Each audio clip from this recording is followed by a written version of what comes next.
Buenos días. Como dice el preámbulo de la doctora, mi nombre es Luis Carvajal, el compañero de Ari González. Vamos a defender nuestro trabajo de especial de grado titulado Caracterización clínica epidemiológica de los pacientes pediátricos con infecciones asociadas a la atención en salud. Como introducción, debemos de hacer nuestro ente regulador o ente mundial, la Organización Mundial de la Salud, define infecciones asociadas a la atención de la salud, comúnmente IAS, como una infección adquirida por el paciente durante su permanencia en un hospital o en un centro asistencial, que no tenía ni estaba incubado en el momento de su ingreso, con un límite de tiempo de 48 a 72 horas después de haber sido ingresado en un centro asistencial o hasta 30 días después de haber sido egresado.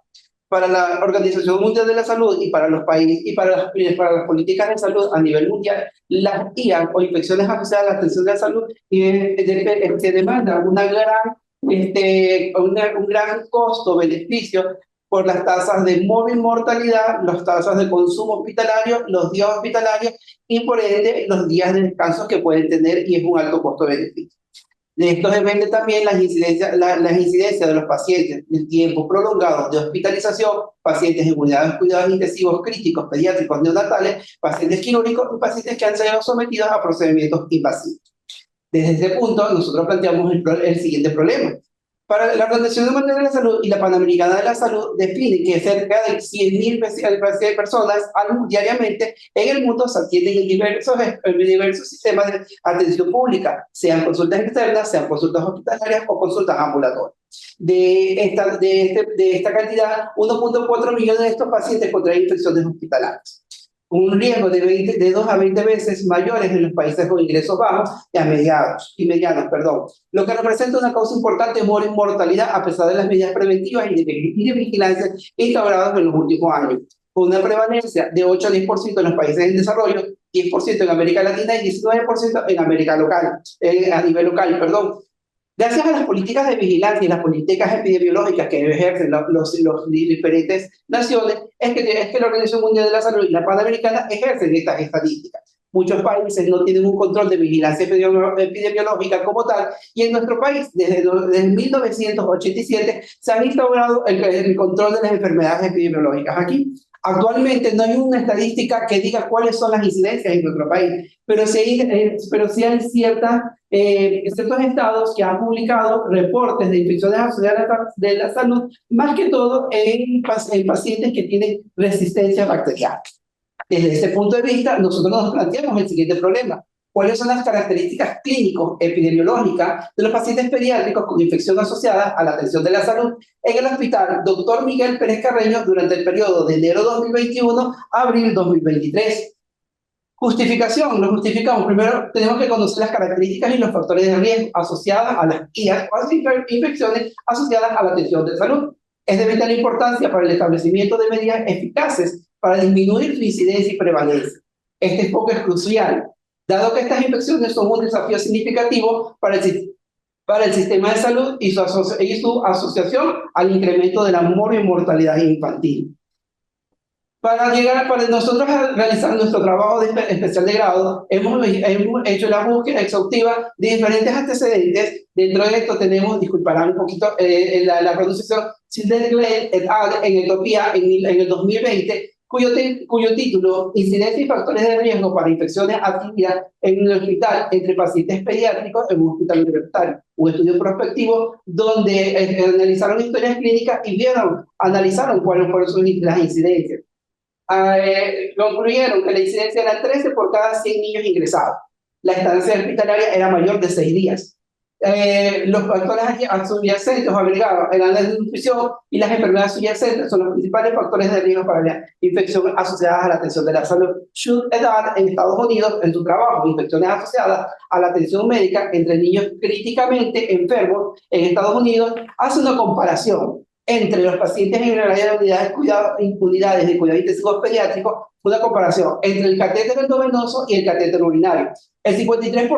Concluyendo que el 53% de los pacientes con UCP con catéter endovenoso van a presentar infecciones asociadas a la atención de la salud. El 98% de las IAS estaban asociadas al uso de catéter urinario. Terminan concluyendo que las IAS asociadas con catéter endovenoso y urinario reflejaban una mejoría con el uso de los tiempos y con técnicas apropiadas para su manejo. Aykut et al. En Turquía para el año 2020, en su trabajo Infecciones asociadas a la atención de la salud en una unidad de cuidados intensivos pediátricas en un nivel terciario en ese país, determinaron cuáles fueron las tasas de pacientes hospitalizados en las unidades de cuidados intensivos pediátricos. Concluyen que la tasa varía entre el 1.3 al 16%, destacando una relación directa entre el uso de dispositivos invasivos y las incidencias de infecciones asociadas a la atención de la salud.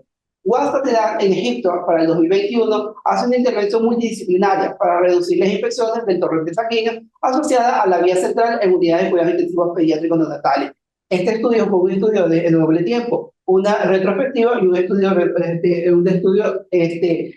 prospectivo, donde analizaron todas las carpetas o todas las historias clínicas y vieron los errores que se cometieron referente a las infecciones asociadas a la atención de salud. Luego ellos hacen una conclusión cuando hacen el prospectivo, donde ellos concluyen que la implementación de un enfoque multidisciplinario de mejora de calidad para reducir las tasas de IA. Este enfoque incluye un paquete de atención para inserción, mantenimiento de la vía central, equipos dedicados para acceso venoso, educación continua y retroalimentación.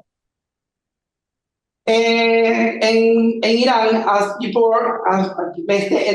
es una evaluación trientral de las infecciones nosocomiales en pediatría. Esto es un perfil bacteriano y fúngico y un patrón de resistencia a los antimicrobianos. Al hablar de un estudio trienal, estamos hablando de un estudio de 3 años retrospectivo, donde evaluaron todas las historias clínicas de todos los pacientes que tuvieron infecciones asociadas a la atención de la salud. Ellos determinaron que existe una alta frecuencia de resistencia de los antibióticos. Estos utilizados en infecciones asociadas a la atención de salud pediátrica, que es necesario establecer un programa eficaz de control de infecciones y políticas de uso racional del antibiótico, identificar los perfiles bacterianos y fúngicos para guiar el tratamiento. La bacteria más común que encontraron ellos fue la pseudomonas y el fúngico que encontraron fue la candida SB. En Ecuador, en el 2021, en su trabajo de tesis, Garzón Ochoa, en el titulado Prevalencia y factores asociados a la infección, asociadas a atención de salud en el servicio de pediatría en la unidad de cuidados intensivos pediátricos del Hospital Vicente Corrol Moscoso de Cuenca, hace un estudio también prospectivo donde analizan historias clínicas, evalúan prevalencia, incidencia, estados nutricionales y llegan a la conclusión que hay una prevalencia mayor al 10% de IAS. Mayor permanencia hospitalaria de los factores de riesgo, la desnutrición, y llegan a la conclusión de que los usos de dispositivos invasivos también son factores predisponentes para tener infecciones asociadas a la atención en salud. Luego en este país, Sequera en el 2013 hace su estudio, incidencia de infecciones asociadas a la atención de salud en el Hospital Militar, Dr. Carlos Arbero. Concluye que la incidencia global es del 10.8% en los pacientes que están en el área pediátrica, hospitalizados en el área pediátrica. El principal factor son los catéteres venosos central y la nutrición parenteral. El 63.9% de las IAS tuvieron de etiología bacteriana. Para el 2017, Herrera et al., también en un estudio de tesis, hace en su tema infecciones asociadas al cuidado de la salud en neonatos, hace un estudio comparativo entre las bacterias encontradas en los neonatos y un hisopado a nivel de las manos de los cuidadores, donde ellos concluyen que existe una similitud entre los microorganismos aislados en los cultivos de neonatos y los cultivos de hisopado de las manos de los familiares más cercanos a su cuidado. Concluyen a su vez que es importante de reforzar las medidas de higiene y control de infecciones en el entorno hospitalario y entre los cuidadores para prevenir las transmisiones de patógenos. Después de todos estos antecedentes, continuamos con nuestro trabajo, el marco teórico. No voy a hablar más de lo que es la introducción de lo que es una IA, porque lo hice en la introducción, el concepto es el mismo. Ahora vamos a hablar del tipo de IAs. Los tipos pueden ser asociados a la ventilación mecánica. Ojo, para yo hablar de una IA asociada a la ventilación mecánica, tengo que saber que este paciente que entró a ventilación mecánica está negativo en consideración de una bacteria. Este paciente que presenta síntomas o signos 48, 72 horas posterior a la intubación, considero que es un paciente que es asociado a atención de la salud y asociada a catéteres venosos centrales. Induración, rubor, calor, induración del sitio de incisión, son consideradas como infecciones de atención a la salud. asociadas al catéter urinario, asociadas al sitio quirúrgico, cuando posterior a 72 horas de iniciar la cirugía, de concluida el evento quirúrgico, presenta el paciente solución de continuidad, cambios de flujosis en lo que sería los bordes de la herida y por ende salida de contenido. Los factores de riesgo son dependientes del huésped, del ambiente y de la gente, del huésped, la edad, es decir, un paciente con inmunosuprimido, un paciente con un estado nutricional no acorde y las patologías de base que tenga este paciente.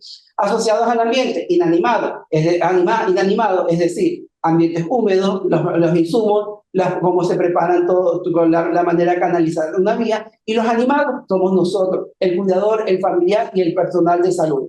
Dependiente de la gente, el inóculo, la virulemia, la impasibilidad y la patogenicidad que tenga la gente. Bueno, después de haber hecho la parte del marco teórico, nos llegamos al objetivo general. Nos planteamos que era como descubrir las características clínicas y epidemiológicas de las infecciones asociadas a la atención de la salud en pacientes pediátricos ingresados durante el periodo de enero 2021 a abril 2023 en el Hospital General Dr. Miguel Pérez Carreño. Los objetivos específicos fueron establecer la incidencia y prevalencia de las IAS, enumerar las características sociodemográficas de los pacientes con IAS, identificar los factores de riesgo asociados a IAS, definir cuáles son los tipos de IAS más frecuentes y determinar los agentes prevalentes, los gérmenes prevalentes en las IAS. Dentro de la metodología fue un estudio descriptivo, observacional, retrospectivo y transversal. La muestra, con la población y muestra, pacientes de 0 días, 11 años, 11 meses, 29 días, ingresados en el servicio de pediatría del Hospital General Dr. Miguel Pérez Carreño durante el periodo de enero 2021 a abril 2023. Fue una muestra no probabilística de intención compuesta por 150 pacientes. Los criterios de inclusión, los pacientes, como les dije, los pacientes de 0 días, 11 años, y 11 años a 11 meses, 29 días, que fueron ingresados en el servicio de pediatría en el periodo indicado. Los criterios de exclusión, prácticamente los pacientes mayores de 11 años, 11 meses y 29 días, los pacientes cuyo diagnóstico fue asociado sin cumplir 48 horas después de haber sido hospitalizados en el momento de iniciar la sintomatología, y pacientes con información incompleta en su registro. El formulario, que vamos a ver aquí es el formulario de recolección de datos. Nos armamos un formulario para recolectar los datos y directamente fuimos a la historia clínica y llenamos este formulario, y mediante este formulario es que hemos logrado hacer nuestra información y tabulación. Resultado de discusión, esto lo va a dar el compañero. Bueno, ahora para continuar con la parte de los resultados y la discusión de los mismos, pues ya viendo los datos que Luis nos ha facilitado de cuál fue nuestra muestra, en este caso, bueno, confirmo, eran 150 pacientes en los cuales pudimos tener las historias completas para poder analizarlas, y dentro de estos 150 pacientes ocurrieron o hubo 180 casos o 180 eventos que no correspondían, no era lo mismo que las 150 pacientes en los cuales tuvimos, sino que cada paciente, algunos presentaron más de una infección asociada a la asistencia en salud. Si vemos acá en esta lámina donde está la distribución según el grupo etario, lo que nosotros solemos observar o lo que pudimos obtener de estos resultados es que el 31% de los pacientes pertenecía al grupo etario de los escolares y el otro 31% pertenecía a los preescolares, que eran más o menos la misma distribución, lo cual se asemeja en cuanto a los resultados obtenidos en algunos de los trabajos o de los antecedentes que utilizamos, como el de Saihendel en Etiopía o el de Barzallo y Campo Verde en Ecuador, en el cual el grupo etario de los preescolares eran los que más tenían afección con infecciones asociadas a la asistencia en salud. Sin embargo, esto también varía en nuestro centro porque dentro de la población general de la que acuden al centro hospitalario en donde hicimos el estudio, la mayoría de los pacientes estaban dentro del grupo etario de escolares y preescolares. Y los neonatos, como por ejemplo en el estudio de Jesús en Estados Unidos, para nosotros, un neonato que se encuentra con una infección asociada a la asistencia en salud no se encuentra directamente en nuestro servicio, sino que va a estar en el servicio de neonatología, aunque pertenece al mismo departamento de pediatría, lo cual quedaba excluido fuera de los pacientes de estudio que nosotros utilizamos. Siguiente.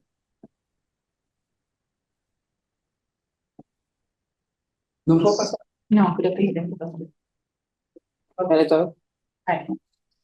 Ok. En cuanto a la distribución por sexo, estuvo más o menos equitativo. Sin embargo, vimos que una predominancia en el sexo masculino con un 56% de los pacientes, porque esto no es en eventos, sino en número de pacientes, y un 44% femenino.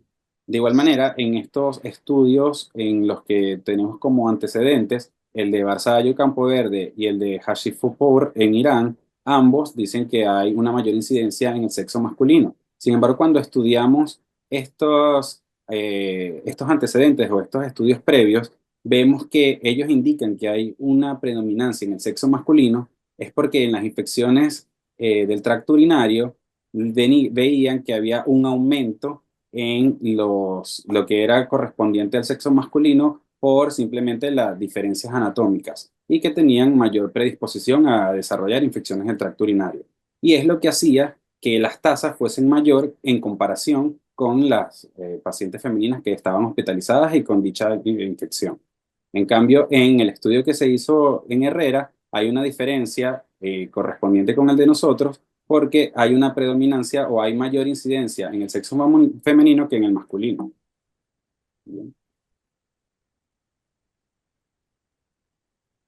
En cuanto a los factores de riesgo, como los vemos aquí divididos para nosotros, estamos observando que el primer factor de riesgo que nosotros observamos o el que pudimos encontrar en las historias era todos los pacientes que tenían un catéter periférico. ¿Por qué? Porque la mayoría, que más adelante también lo voy a explicar, o la principal infección asociada a la asistencia en salud que apareció en estos reportes eran las flebitis.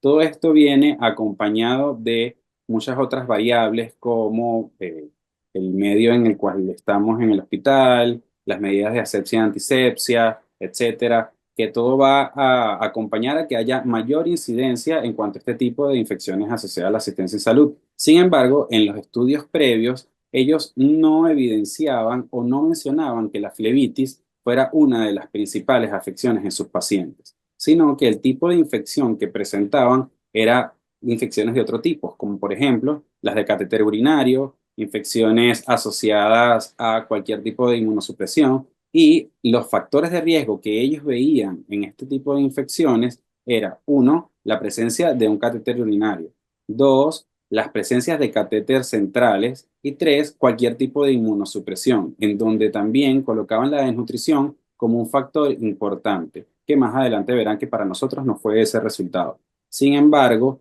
todo esto cabe también destacar que aunque nosotros sí pudimos haber tenido muchos más casos correspondiente a esto, hay un subregistro que en realidad no nos permite determinar cuántos de los pacientes que en realidad tuvieron un catéter urinario o cuántos de los que de verdad tuvieron un catéter de derivación ventriculoperitoneal tuvieron una infección asociada al cuidado de la salud, simplemente porque no tenían algunas características para cumplirlo. Siguiente. En cuanto a la presencia de inmunosupresión, nosotros lo englobamos en dos partes, los que sí presentaban algún tipo de inmunosupresión y los que no. En cuanto a las estadísticas que encontramos, es que el 69% de nuestros pacientes no presentaban ningún tipo de inmunosupresión, mientras que el resto, el 31%, comprendido por 46 pacientes, sí presentaron algún tipo de inmunosupresión, que al desglosar este 31%, vemos que el 58% presentaba desnutrición, el 23% presentaba algún tipo de enfermedad linfoproliferativa, el 10% tenían una inmunodeficiencia primaria y el 9% restante era por uso prolongado de esteroides.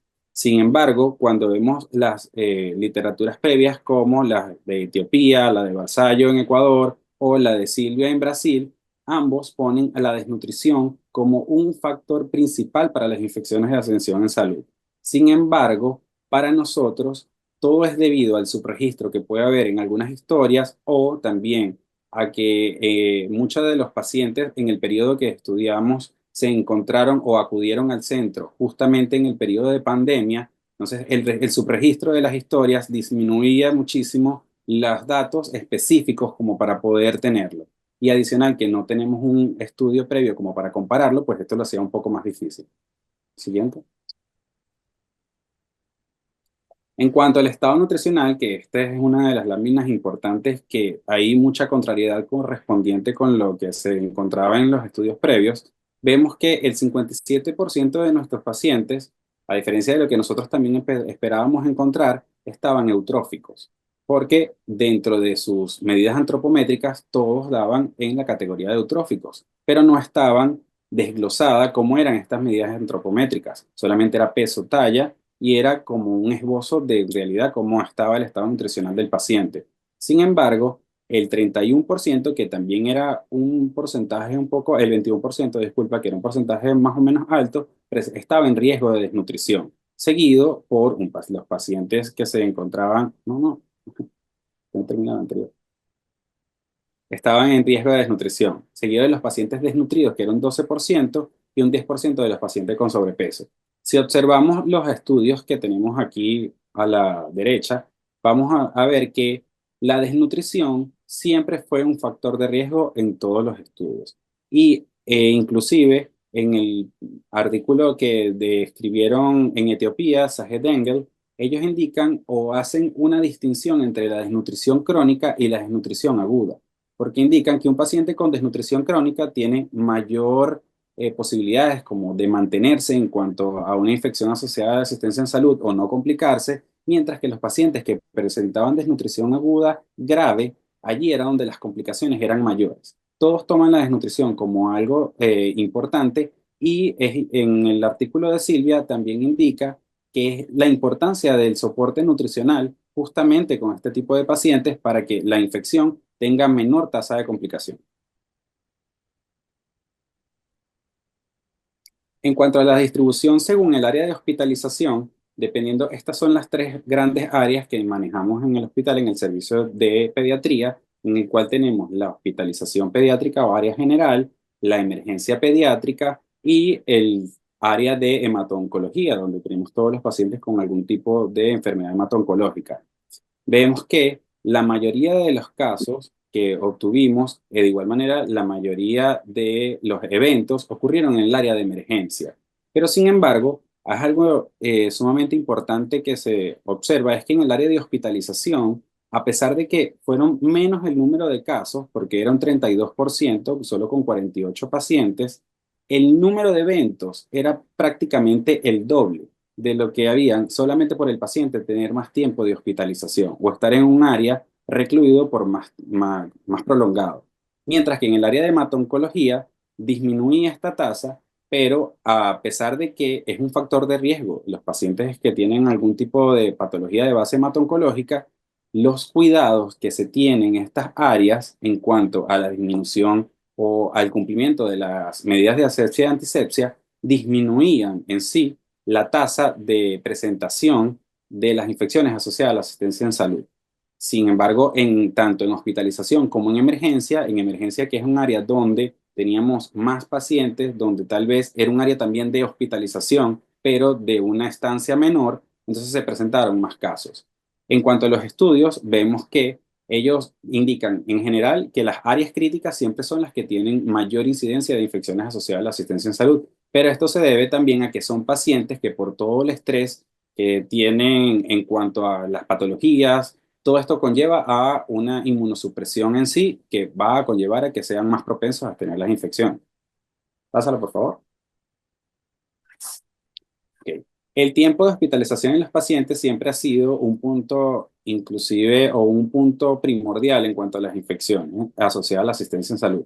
¿Por qué? Porque mientras la literatura se describe que mientras más prolongado sea el tiempo de hospitalización del paciente, mayor va a ser las tasas o mayor va a ser el riesgo de que tenga una IAS.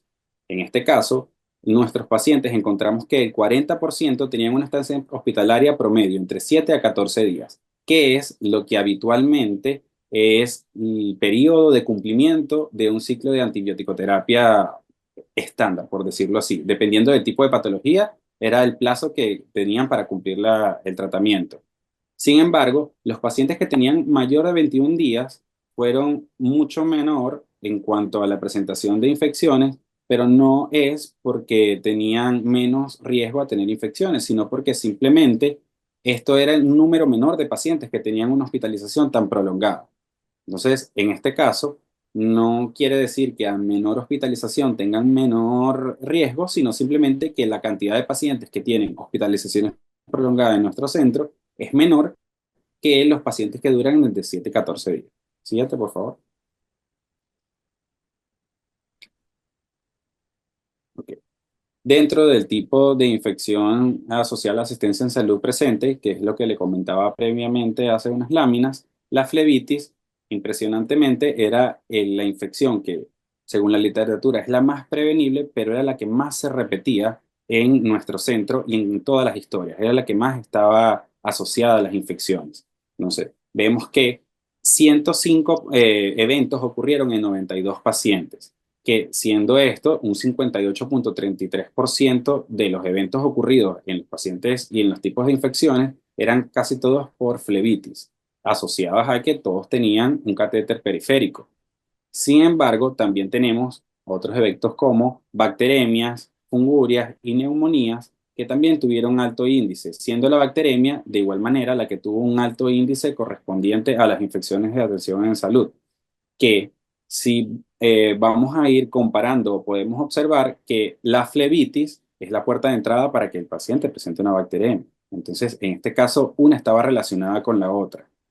Algunas otras patologías no fueron tan diagnosticadas, o algunos otros tipos de infecciones no pudieron diagnosticarse simplemente porque no había los medios como para poder realizar los estudios pertinentes e indicar que sí, efectivamente eran infecciones asociadas a la atención en salud y no que simplemente eran otro tipo de infecciones. Adicional, que el subregistro que había en algunas historias no nos indicaba exactamente cuántos eventos ocurrían en cuanto a la presentación de las infecciones en algunos pacientes.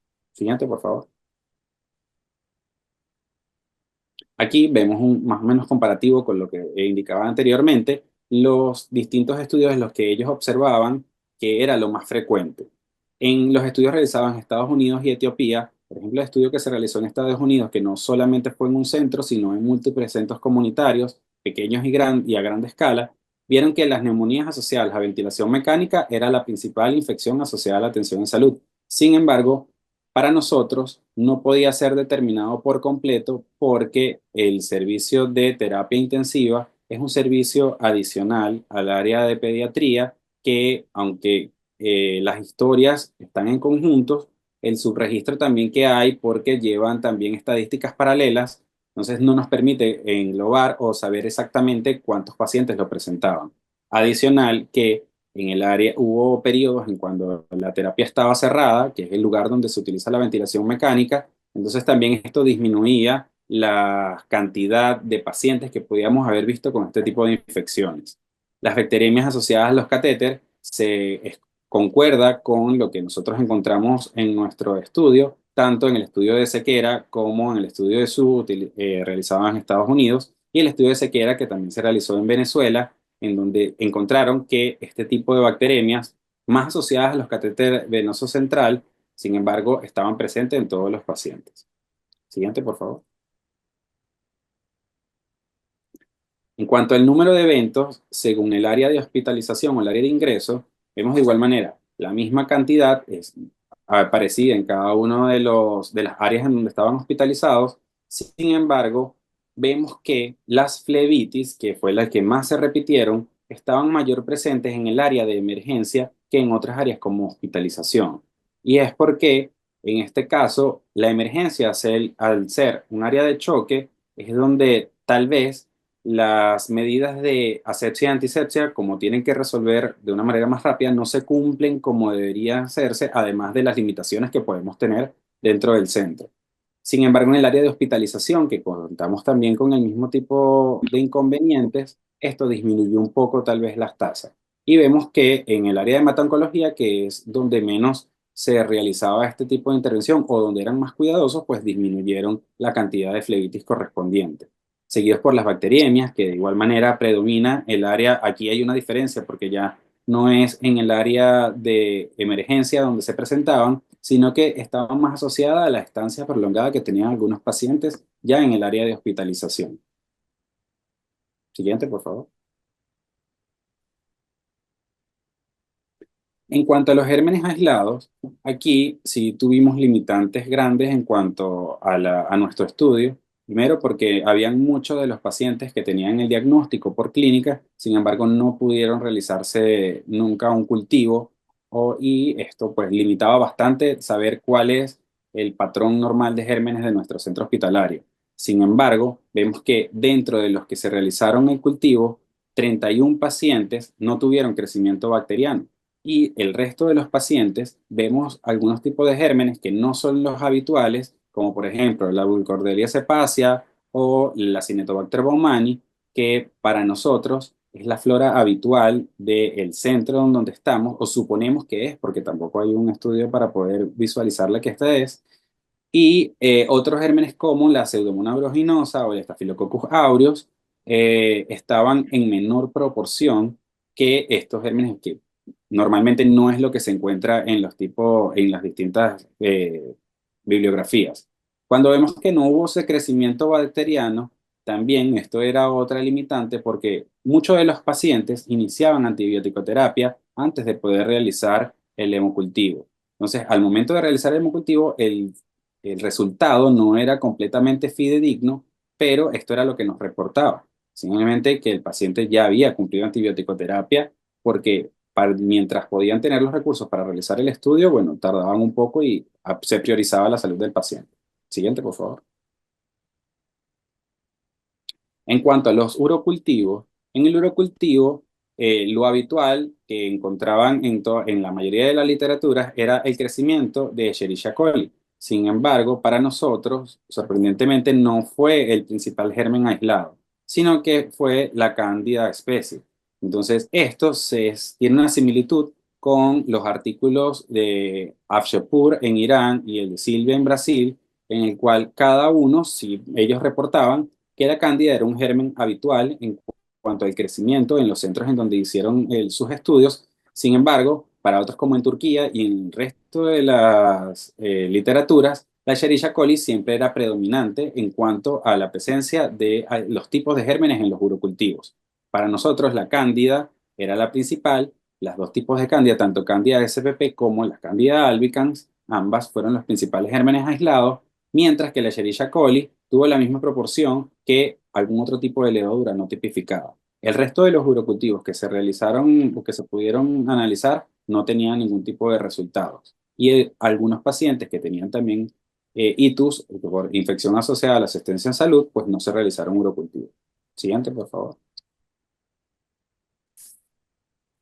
En cuanto a los cultivos de líquido cefalorraquídeo, también vemos que un 40% presentaba crecimiento de Acinetobacter baumannii, que no es una bacteria habitual de encontrarla en la mayoría de las literaturas. Sin embargo, los estudios que se realizaron por APKU en Turquía, Ashupur en Irán y Basayo y Campo Verde, ellos también reportan el Acinetobacter baumannii como un germen que no es tan habitual, pero que sí estuvo presente en alguno de los cultivos que ellos pudieron realizar. Esto también se debe a que nosotros consiguiéramos este tipo de germen predominante a que, nuevamente, el subregistro que había en algunas historias y que no habían medios para poder realizar los cultivos necesarios en los pacientes. Siguiente, por favor. En el cultivo de secreción de herida quirúrgica, esto tuvo una variabilidad en cuanto a los pacientes, en vista de que nuestro centro durante un tiempo no hubo servicio de cirugía pediátrica o no había este tipo de, bueno, sí, de servicio para los pacientes, y luego comenzó a aumentar a medida que se fueron integrando más adjuntos correspondientes a prestar este servicio. Entonces, pero vimos que en los pacientes que sí se pudo realizar los cultivos de herida quirúrgica, el Acinetobacter baumannii siguió siendo el principal. Entonces, aquí se asemeja también a los estudios de Turquía, Irán y Ecuador, en donde ellos indicaban que todas las áreas quirúrgicas, el Acinetobacter sí era un germen común. Sin embargo, nosotros al no tener un área quirúrgica per se, sino simplemente tener pacientes que tal vez tenían algún tipo de intervención quirúrgica, pero no había un aislamiento de área quirúrgica, se presentaba como lo habitual en la flora de nuestro hospital. Adicional, la Pseudomonas aeruginosa aquí sí tuvo una gran importancia con un 21%, y la Burkholderia cepacia, que tampoco es un germen común, en el 16% de los pacientes en los cultivos de herida quirúrgica se presentó también crecimiento de Burkholderia cepacia. Siguiente, por favor. En cuanto a la incidencia en sí, la prevalencia, bueno, como ya habíamos indicado, tuvimos 150 pacientes con infecciones asociadas a la asistencia en salud, en la cual tuvimos una incidencia en este periodo de tiempo de 9,71%. La prevalencia no se pudo estimar porque no teníamos un estudio previo o unos datos anteriores que nos pudieran indicar cuál es la prevalencia que había en nuestro centro. Esto, en cuanto a la incidencia, sí se asemeja con algunos de los estudios reportados en en diferentes de las literaturas. Sin embargo, las prevalencias que nosotros encontramos eran que iban del 10,8% al 10%. Entre el 10 y el 15% era la prevalencia establecida en los distintos artículos. Nosotros lamentablemente no pudimos realizar esta estadística en vista de que no teníamos una base con la que poder desarrollar la prevalencia de nuestro estudio. Siguiente, por favor. Com- para concluir, bueno, tenemos que la incidencia o lo que pudimos concluir nosotros de nuestro trabajo es que la incidencia de las infecciones asociadas a la asistencia en salud fue de un 9,71% y que la prevalencia no la pudimos determinar, que en nuestro estudio los pacientes, los preescolares y los escolares fueron los que tuvieron una mayor proporción de casos, predominando el sexo masculino. La mayoría de las infecciones se presentaron a los 7, 14 días de hospitalización y que el factor de riesgo más importante para desarrollar este tipo de infecciones fue la presencia de un catéter periférico. Adicional, que tanto la desnutrición como la inmunosupresión o el uso de cualquier tipo de dispositivo invasivo, estos van a presentar un factor de riesgo que es significativo en algunos pacientes. Sin embargo, para nosotros no fue un factor de riesgo importante. Claro, no es que no sea un factor de riesgo en sí, sino que simplemente por el subregistro que puede haber o la falta de información en algunas historias, pues limita también conocer si era un factor de riesgo o no esto. Y también la falta de algunos estudios.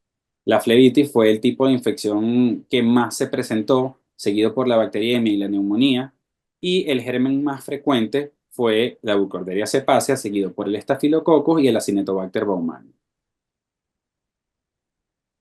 ¿Qué limitaciones, para concluir, tuvimos nosotros en nuestro estudio? Bueno, la falta de información previa para poder establecer la prevalencia, el subregistro de los eventos relacionados con los dispositivos invasivos, porque en muchas ocasiones en las historias indicaba flebitis o infección de catéter, pero no indicaba cuántas veces el paciente lo presentaba o específicamente cada uno de los puntos donde presentaba una flebitis, que habían datos limitados en cuanto a la sensibilidad antimicrobiana porque de igual manera muchos de los hemocultivos, urocultivos o de los distintos cultivos que se realizaron no aportaban la sensibilidad antimicrobiana en sí, sino que simplemente indicaban a qué era sensible o a qué no, en algunos casos ni siquiera lo reportaba, no indicaba concentraciones mínimas inhibitorias para poder desarrollar este punto.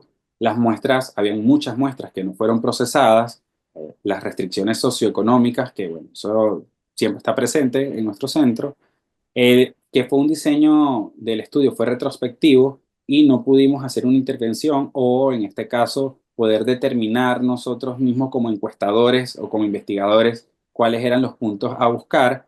Había una ausencia de un seguimiento longitudinal porque hubo muchos lapsos vacíos de los pacientes en donde no habían periodos en donde había historias. También tuvimos la época de pandemia en donde fue un poco engorroso toda esta parte y que había un limitado acceso por completo a todas las historias clínicas, en donde muchas de las historias, pacientes que sabíamos que podían existir, no teníamos los datos específicos porque las historias no estaban en registro. Siguiente, por favor. Y como recomendaciones finales tenemos que, bueno, primero lo principal, por eso lo colocamos como un ciclo, porque no es que una es más alta que la otra, sino que simplemente todas tienen que estar una en conjunto con la otra. Es optimizar las prácticas preventivas, porque mientras mayor prevención haya, menor incidencia de infecciones asociadas a la asistencia en salud va a haber. crear comités de infecciones intrahospitalarias para que pueda haber vigilancia de este tipo de gérmenes que no son habituales y que hay crecimiento, mejorar la vigilancia de las infecciones, porque no es solamente determinar la infección que está con el paciente, sino también ver dónde el paciente o cuál fue el foco de esa infección, cuáles son las concentraciones necesarias, cuál es el esquema de antibiótico-terapia que hay que cubrir para poder llegar con este tipo de gérmenes. Hay que capacitar al personal de salud, porque muchas de las infecciones, como por ejemplo la flebitis, es simplemente por falta de capacitación del personal, o el cuidado de los catéteres también es por falta de capacitación del personal.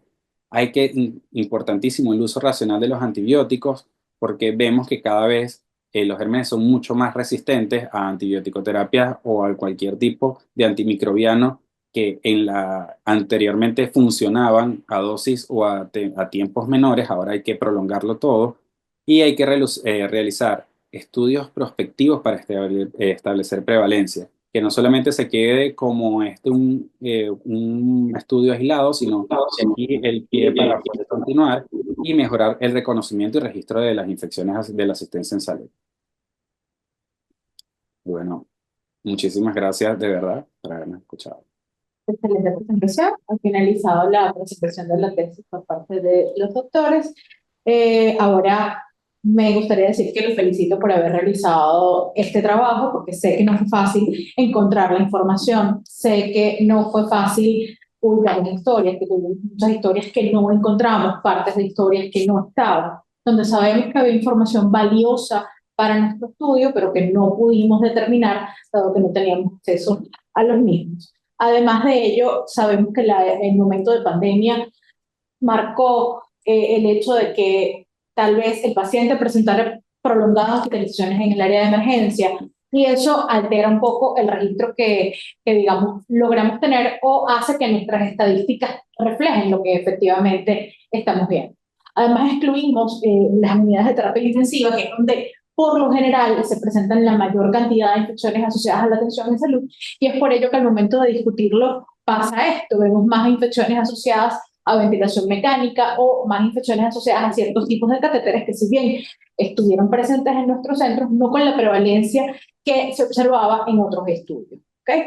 Asimismo, pues encuentro que ha sido un trabajo largo y arduo que han realizado y que, gracias a Dios, pues ha llegado a su final.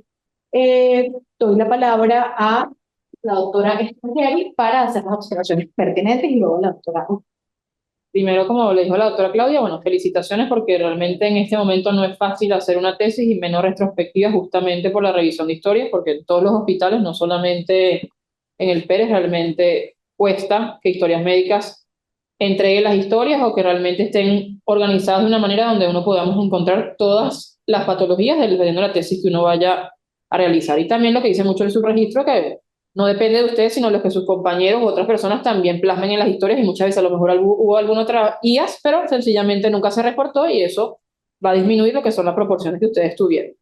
La mayoría de los casos que hemos visto en los distintos estudios, las flebitis siguen siendo realmente las que predominan en la mayoría de los centros, ya sean emergencia, hospitalización, vamos a decir que es en general. Como mencionó la doctora Claudia, que eso iba a ser una de mis preguntas, pero ya todos la respondieron, me llamó la atención que neonatal y terapia que ustedes tienen no estuvieran dentro de los aislamientos, pero ya veo que es como, vamos a decir, a pesar que son de pediatría, son como un mundo aparte y por eso no tenemos ese registro, porque si no a lo mejor hemos visto cierto cambio en la prevalencia de guías, justamente que catéteres venosos, ventilación, a lo mejor han tenido un poquito más de porcentaje porque justamente son las principales guías de esas dos unidades. Pero bueno, en las que ustedes sí logran manejar, la flebitis como realmente son las más comunes y más que todo justamente por cosas de manipulación, la mayoría de los hospitales tienen problemas de agua y todo eso, parte de higiene, pueden estar bastante alterados. Si uno más o menos se orienta hacia la parte justamente de flebitis, podríamos tener a lo mejor un resultado parecido a otros países de que el estafilococo sea a lo mejor el más predominante porque justamente el germen de piel, pero uno con la flebitis retira catéter y muchas veces ni siquiera antibióticos, sino con solamente retirar ya mejora el paciente. Pero a lo mejor sí, uno aplicara costumbres que ya no se utilizan de cultivar catéter y no sé qué, seguramente el estafilo o algún otro germen de piel también tendría alguna predominancia, pero realmente uno lo que hace es como que quitar el dispositivo y muchas veces solamente con eso solventamos el problema. Una pregunta justamente para la flebitis, ¿qué le recomendarían ustedes a su centro o justamente a sus compañeros que quedan ahorita ahí que podrían hacer para mejorar o disminuir este porcentaje de flebitis que han tenido? Todas las recomendaciones son simplemente razonadas. Es el lavado de las manos, la asepsia antiséptica y el uso del alcohol. Un buen lavado de manos, una buena asepsia y el alcohol sobre todo, a veces ni siquiera el alcohol, porque los últimos estudios han recomendado que con un buen lavado, los 5 pasos del lavado de las manos, evitamos infecciones colaterales. Exactamente. Eric, ¿algo que Sí. quieras agregar? Sí, exactamente. O sea, la mayoría de los estudios o de la bibliografía cuando habla de la flebitis siempre indica, e incluso hay estudios en donde había incidencias altísimas en flebitis y cuando se implementaron las correctas técnicas de lavados de manos, allí disminuyó la incidencia de la flebitis, pero 80% de disminución simplemente por cumplir los 5 pasos del lavado de las manos. Entonces, en nuestro centro, que tal vez estamos limitados en algunos recursos, en antibiótico-terapia, etcétera, simplemente con cumplir estos 5 pasos, que incluso hay hasta lavado en seco para el lavado de las manos y así disminuir este riesgo, pues podríamos también todos estos casos de flebitis disminuirlos como lo han hecho en otros centros.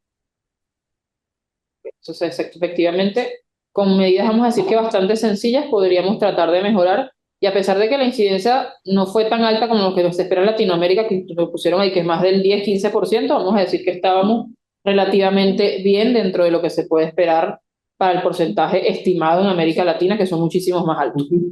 En la parte de las fungurias, ¿esos pacientes que tuvieron las cándidas eran los que tenían los catéteres urinarios o eran aislados? La mayoría por catéteres. Sí. Justamente todos los pacientes que presentaban las fungurias eran los pacientes que tenían el catéter urinario. El resto de los pacientes con infecciones del tracto urinario que catalogamos como IAS no tenían un catéter, no presentaron funguria o no se hicieron el cultivo tampoco. Entonces no sabemos si era una funguria tal vez los que presentaron. Simplemente que todos los que pudimos reportar que había crecimiento de Cándida y Cándida albicans eran justamente de los pacientes que tenían el catéter urinario. Bueno, a las cándidas les encanta cualquier catéter porque se pegan a ellos y no hay forma de quitarlo.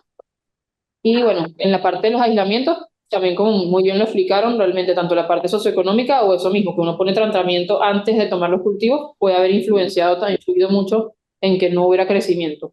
Pero sí llama la atención que es lo que ha estado pasando en estos últimos años en la mayoría de los hospitales, que la bucordelia, que no es un germen muy usual, le ha dado por salir en todos lados y bueno, la mayoría de esas veces está mucho relacionada con soluciones y esas cosas, que bueno, como aquí en el país todas llegan de distintos lugares, no tienen a lo mejor el mejor control sanitario, pueden estar la causa por ahí, pero aparte realmente vamos a decir que lo que uno debería hacer de mandar a estudiar todos esos frascos y todos los medicamentos imposibilita porque nadie quiere que realmente salga mucho a la luz estos hallazgos que uno tiene, pero estos son trabajos que dan paso a que uno debería buscar qué es lo que está pasando para que un germen que realmente no es tan habitual haya decidido últimamente aumentar la frecuencia realmente. Muchas veces no hace síntomas, pero por lo menos pacientes hematológicos son varios de los que tuvieron, sí pueden hacerlo y no hay que tener que hacerle caso. Entonces, todos estos estudios realmente ayudan justamente a dar como paso a otros, que a lo mejor si más adelante pueden agregar las terapias, uno podríamos ver si hay ciertas modificaciones o no, que lo más seguro es que sí lo haya. Pero todos estos estudios son como que de aquí podemos surgir como ciertas ramas y otros compañeros a lo mejor quieran ampliar y justamente el suyo serviría como un modelo, como lo que mencionó Derek, de tener una prevalencia de qué es lo que está pasando en el hospital en los próximos años. Entonces realmente lo felicito y bueno, y espero que con este estudio y los demás sigan adelante con sus proyectos y mucho éxito en lo que hacen. Bueno, yo los felicito porque el trabajo de ustedes no fue fácil y a mí sí me gustó esta tesis, que nos incluyeran las terapias, porque ustedes ven todos los estudios y en las terapias hay infecciones asociadas a la atención, a los cuidados de salud, generalmente las neumonías, la infección por catéter, entonces es como que para tener un número actualizado. En cambio, en este caso, cuando las tesis tienen que tener un propósito para que tengan un valor y dejen un valor al centro, en el caso nuestro me parece muy bueno porque teniendo el servicio de infectología, que es donde está incluida Claudia, con los resultados que ustedes tienen, nos damos cuenta que nosotros tenemos como protocolo cuidar al paciente de una pseudomonas. Y resulta que no es pseudomonas, sino en el paciente quirúrgico, como ustedes en lo poco que pudieron recoger, es la pseudomonas. Y tenemos aquí la cándida ciera. Siempre hemos tenido cándida. Y en nuestra área, en la emergencia, en cuidados especiales. Y en unas oportunidades fue en trauma shock. ¿Ok? Si se dan cuenta, eso no lo sacaron por área porque, bueno, dependiendo, eso sería, como dijo la doctora, otro trabajo de investigación. Entonces toman el cultivo o de la persona, de las uñas, de las manos, de la persona que está en cuidados especiales, de la persona que está en trauma shock, tanto médico, enfermera, cualquiera del personal y los familiares, cualquiera que toque el paciente, y vemos que la cándida sí existe. No necesariamente era candidiuria, ¿verdad? Era por catéter vesical, era cándida en la oportunidad que hemos tenido, era por el uso de la nutrición parenteral. Específicamente después de 3 días, cuando había que adicionarle lípidos, ¿verdad? Eso es lo que describe la literatura, y eso siempre lo hemos tenido, tanto lo tuvimos se ha tenido en la terapia como lo habíamos tenido en nuestra emergencia. Entonces, bueno, la pregunta es, ¿qué vamos a hacer con esa bucordelia? ¿Y qué recomiendan ustedes? ¿Y qué vamos a hacer con el Acinetobacter, que era un germen de terapia intensiva? Eso era un germen netamente de terapia intensiva y ahora se nos trasladó a las emergencias y al área quirúrgica. Bueno, sí, aquí ellos no lo sacaron del área quirúrgica. Sí, el predominante. Okay. Pero eso era de área de terapia. Entonces ahora lo tenemos en la emergencia. ¿Qué vamos a hacer? ¿Qué recomendamos? Recomendaciones de adentro, de afuera para adentro. El aseo, la desinfección total. No se puede cerrar un área como tal, pero sí hay que limpiar, hay que limpiar lo que son ventilaciones, lo que son tomas de agua, la calidad de agua que debería ser estable y constante, porque son gérmenes de ambientes húmedos, son gérmenes que se encuentran en la calefacción, en las rendijas de las aguas. Por más que yo me lave las manos, esos gérmenes van a estar ahí si yo no cambio el grifo, si no tengo una buena agua potable 24/7, entonces eso hace que proliferen y se nos colonicen a nosotros. Entonces, ¿qué recomendaríamos? La recomendación va de afuera hacia adentro, desde las políticas de salud, los entes reguladores de las políticas de salud, ministerios de salud, direcciones de salud, direcciones distritales, para que ellos ayuden a mejorar las calidades de los insumos de los hospitales, de las áreas críticas. Porque podemos estar nosotros ayudando, trabajando, lavándonos las manos, el alcohol, pero si tenemos esas tomas de agua, estos chorros de agua, que están igual desde hace varios años y no se han cambiado, entonces no estamos haciendo prácticamente nada. Bueno, yo creo que aparte de todas las sugerencias que dijo Luis, yo siento que es fundamental que en nuestro centro, más que todo en la parte de nuestro servicio de pediatría, hay que determinar cuáles son los gérmenes en realidad que están creciendo, cuáles son los focos y el patrón de antimicrobianos que hay que utilizar con este tipo de paciente, cuál es la resistencia, cuál es la concentración mínima inhibitoria que necesita cada uno de estos gérmenes para poder dar una terapia oportuna y óptima.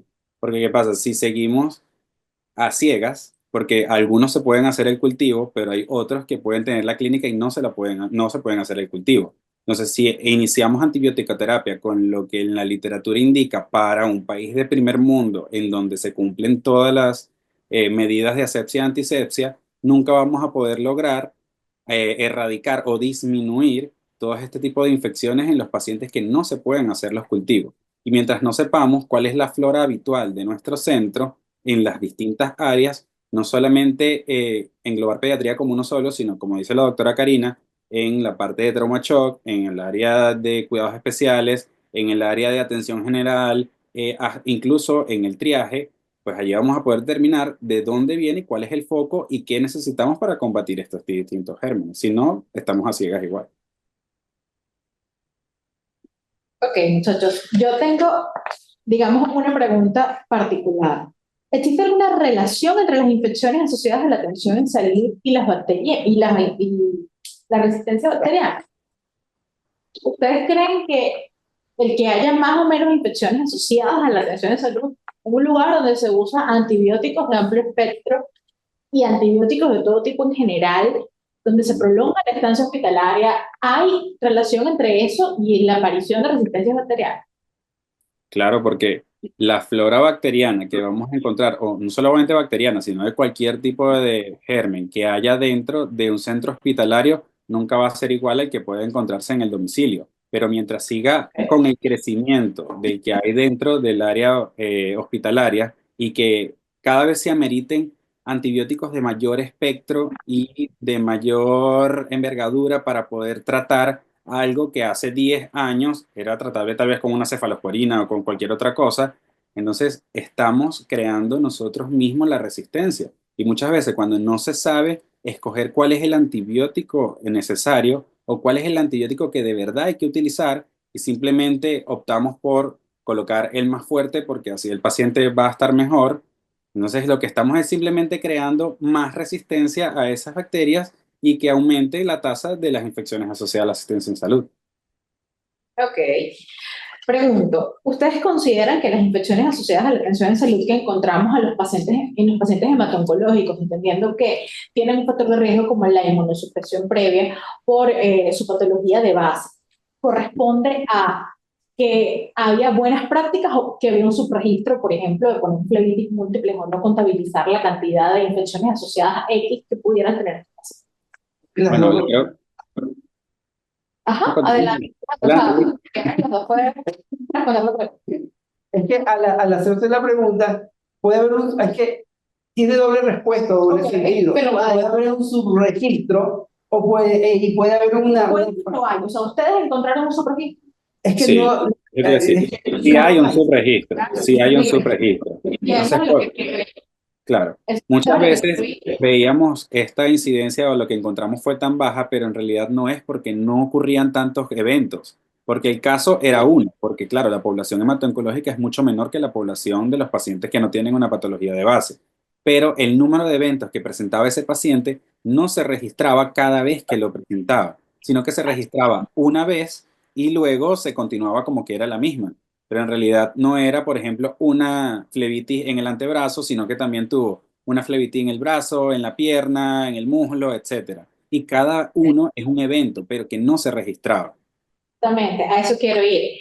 Que los resultados que nosotros obtuvimos en el área de hemato-oncología, si bien es cierto lo que tú dijiste, que extremamos un poco más las medidas de asepsia y antisepsia, corresponden más al subregistro que había de colocar flebitis, no reportar cada una de las flebitis, porque bueno, realmente si reportas cada una de las flebitis, que es lo que se debe hacer, sería prácticamente el diagnóstico un perdón, ¿ok? Por la cantidad de infecciones asociadas de flebitis que presentaban estos pacientes. Pero en vigilancia epidemiológica, en vigilancia en control de infecciones, eso es lo que se debe hacer para poder tomar las medidas y lo que ustedes dijeron es real. El lavado de manos es la única medida costo-efectiva que ha demostrado, digamos, desde las bases, disminuir la incidencia de las infecciones asociadas a la atención de salud. Y el baño de los pacientes, Claudia. El paciente que está hospitalizado se tiene que bañar todos los días. Ahí hay pacientes, tanto en hospitalización como en la emergencia, que no se bañan. Entonces, también van a pabellón y un paciente que no lo bañan antes de ir a pabellón. Y eso que nosotros, por lo menos en la hospitalización, hemos tratado de que el paciente tenga jabones con flexibilidad, cosa que hablábamos desde el momento en que ellos estaban en los pacientes hemato-oncológicos, implementar el lavado de manos y decirles que previo al acto quirúrgico vayan, o sea, nosotros lo que les decimos arriba, por lo menos cuando es que se bañen con jabón con clorexidina previo al ingreso al pabellón. Pero y los pacientes en la emergencia se tienen, esa es una de las recomendaciones, se tienen que bañar. No, es verdad. Es verdad. Es verdad, se tiene que... Ustedes no estuvieron fue el año pasado, que todos los pacientes tenían flebitis. Claro, el problema es que uno de los grandes problemas de nuestro hospital, y creo que eso es una de las cosas que no tenemos agua, pero no tenemos agua 24/7. Lo que no había era un sitio, un baño donde ellos Ahora pudieran tienen bañar, baño. ahora tienen baño. Pero no tenemos agua 24/7. Y Lo hagan bien. Pero también el problema es el tanque. Ese tanque hay que lavarlo. Es una recomendación que hay que hacerle a la lavarlo. dirección. Y no solamente lavarlo, hay que estudiar el agua del tanque y aplicar las medidas que tiene la Organización Mundial de la Salud para el control de calidad de aguas dentro de las instituciones de salud. Esa es una de las recomendaciones que deberían salir para evitar el riesgo. Podemos colocar. Mejorando, disminuyendo la estancia hospitalaria, mejorando el estado de salud del paciente, disminuyendo el costo para el estado de ese paciente, lo que incurre, pues, Los días para el estado el gasto económico del paciente hospitalizado. Hay una gráfica que no pusimos, porque cuando colocamos hospitalización, colocamos pacientes y no eventos. Pero los pacientes que tenían mayor estancia hospitalaria tenían mayor cantidad de eventos. Y eso es una de las cosas grandes que hay que decir. A mayor estancia hospitalaria sí se producen más eventos. Probablemente no tengas tantos pacientes que tengan una estancia hospitalaria tan prolongada, pero tenemos pacientes que tuvieron casi un año o más de un año hospitalizados y esos pacientes acumulaban más de 30 infecciones asociadas cada uno. ¿Okay? Y eso hizo exacto, eso es parte del subregistro porque realmente esas historias no encontramos las historias completas. Luis Olivier y Valentina no las encontramos. Y el otro tema que tampoco se tomó en cuenta aquí, que sería para otra tesis, es la muerte por sepsis de infección asociada a la atención de salud. No tuvimos ninguna, o sea, dentro de los pacientes que encontramos, pues muertes directas no tuvimos, porque cuando vemos el paciente que Luis Olivier no conseguimos la historia. Y cuando hablamos de Valentina, Valentina es una paciente que ingresa al área quirúrgica con un background importante en cuanto a las complicaciones en el área abdominal, que era la cirugía que se iba a practicar, y que ingresa totalmente asintomática desde el punto de vista infeccioso, y que es en las primeras 24 horas que hace fiebre y pareciera disfunción valvular, y eso es lo que hace que finalmente la paciente fallezca en el área de terapia intensiva, fue lo que les intensivistas. Sin embargo, no descartamos que la parte infecciosa, que puede o no haber sido adquirida en el área quirúrgica, haya afectado a la paciente. Porque ese sería un tema de estudio también, la mortalidad del paciente pediátrico durante la hospitalización asociado a la atención a los cuidados de tercera salud. Claro, siempre el trabajo de tesis abre más ventanas para que otras personas lo sigan tomando en cuenta y lo sigan estudiando. Dentro de todas las limitantes que tuvimos, yo creo que podemos dar. ¿Tienes alguna otra pregunta? No. Podemos dar por concluida la presentación de la tesis. Ahora, por favor, vamos, Derek, puedes pasar a videollamada con Luis afuera, pero el jurado va a deliberar. Para el día de hoy, 8 de abril, a las 12:24 del mediodía, el jurado por unanimidad quiere aprobar el trabajo del